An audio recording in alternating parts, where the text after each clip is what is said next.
I'd have no support and promoting entrepreneurship and civic engagement. We basically try to get you guys to start your own businesses. Make sense? It's really important. What do all wealthy people have in common? Business.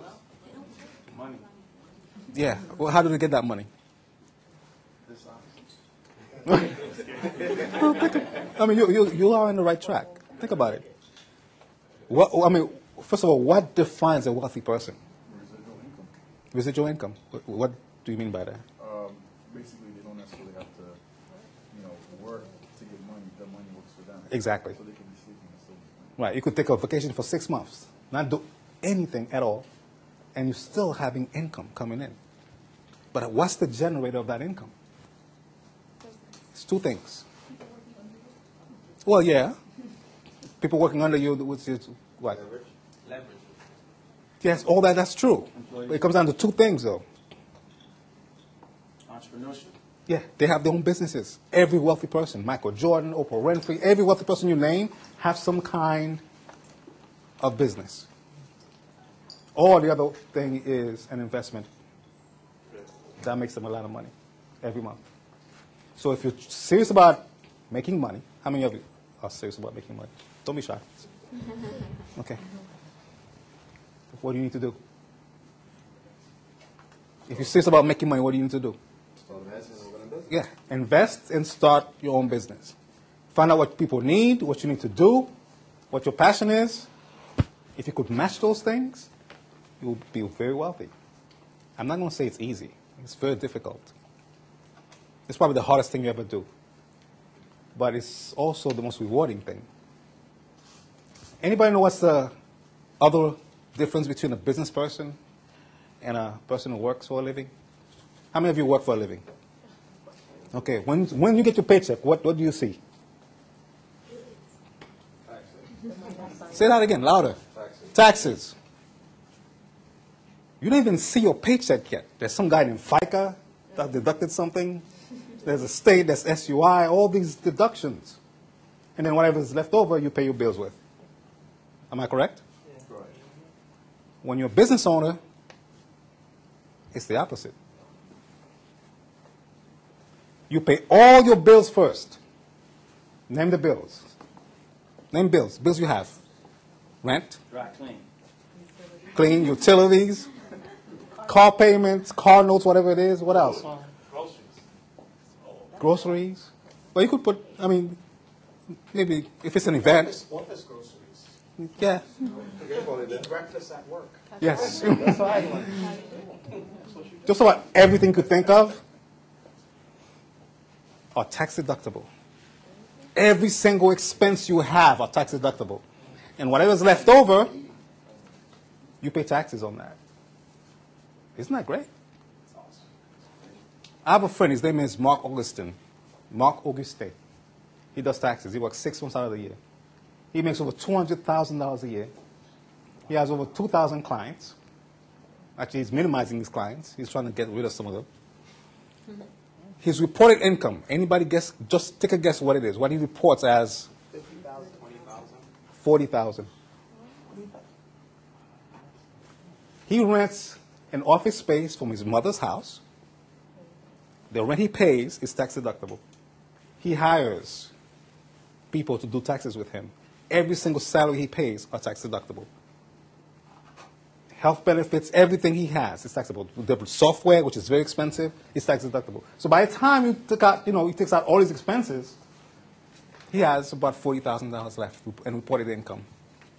But he really spent $200,000. Isn't that a great deal? Now, which one you want to be? The guy who gets a paycheck and the taxes are deducted, and whatever is left over, he pays his bills, or the guy who pays his bills and whatever is left over, he pays taxes on? Which one is better? Second option. Yeah, the latter. Okay, guys, I'm serious. If you're serious about making money, being wealthy, you have to start your own business. You convinced yet? Okay. The second thing, we live in a capitalistic society. Capitalism. What do I mean by capitalism? All about making money. Yeah, money's not everything, but everything that's important takes money. Okay? Right? Yes, sir. You need the money. It's the system we live in. It's like you can't do without it. And we'll do almost anything for it. You know, we'll take a lower job. Some of us will just take the job just to pay the bills, pay the phone bill, whatever. You cannot live. You just barely make enough to pay the bill. But we'll do it. Because it's money. It helps. It's necessary. So we need to find a way to make it work for you, make it work for us. And that's what we teach. We teach entrepreneurship at HAVNet. We're trying to get young people like you to be civic-minded entrepreneurs. And what I mean by civic-minded, I'm talking about also the other system that we live in, which is, what's the political system in which we live in? A democracy. What does that mean? For the people. What is it? For the people. For the people. What else?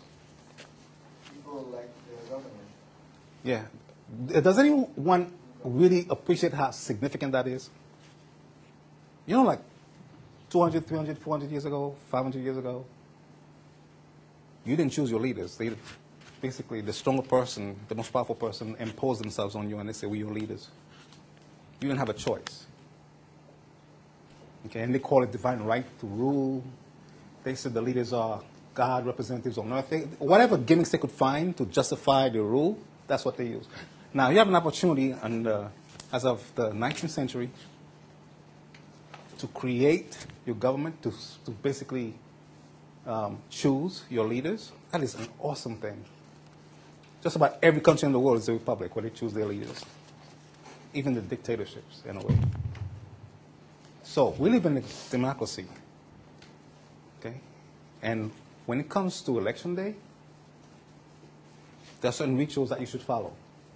Every election, the small ones, the big ones, every single election, you guys should go out and vote. Because it's a great thing we have to choose your leaders. There's a reason why they kill people in this country 100 years ago, 125 years ago for actually even less than that. 1965, the Voting Rights Act passed. So up until that time in the South, if you're a black person who try to vote, they'll lynch you, they'll burn your house, they'll whip your women. Why? Can anybody guess why? Why? Yeah, it's a lot of power. Because if you vote, that means you choose somebody who represents your interest, who's accountable to you. They didn't want to share that kind of power. So you can never take democracy for granted. It's extremely important that you vote in every election. And if once we realize that all the leaders we choose in Congress, Senate, House of Representatives, and the State Senate, which is State Senate and the State Assembly, and the City Council, we choose them. They represent us. They represent our needs, our interests, and we have the right to vote. And we cannot take it for granted. We vote them in, and we can also vote them out if we're unhappy. But you have to take it. You have to take your responsibility into your hands and vote all the time. So it's a ritual. Like Christmas, what we do, we go shopping. Okay.